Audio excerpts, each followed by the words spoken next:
from Alexander the Grammarian, to refrain from fault finding, and not in a reproachful way to chide those who uttered any barbarous or solecistic or strange sounding expression,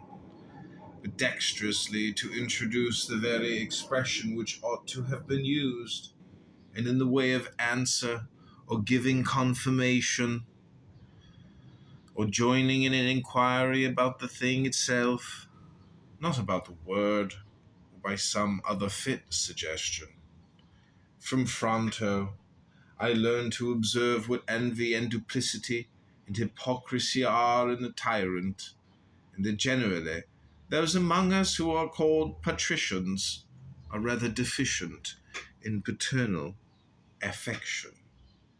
From Alexander the Platonic, not frequently, nor without necessity to say anyone, or to write in a letter, that I have no leisure,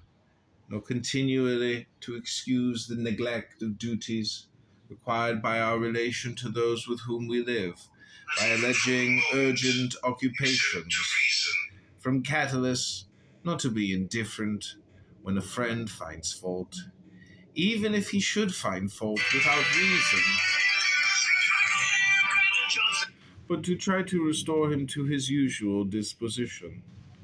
and to be ready to speak well of teachers as it is reported of Domitius and Athenodotus, and to love my children truly. From my brother Severus, to love my kin, and to love truth, and to love justice, and through him I learned to know Thracia, Helvidius, Cato, Dion, Brutus, and from him I received the idea of a polity, in which there is the same law for all, a polity administered with regard to equal rights and equal freedom of speech, and the idea of a kingly government, which respects most of all the freedom of the governed.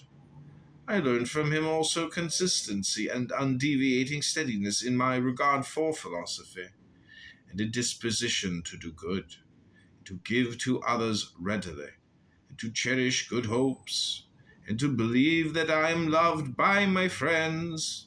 And in him I observed no concealment of his opinions with respect to those whom he condemned, and that his friends had no need to conjecture what he wished or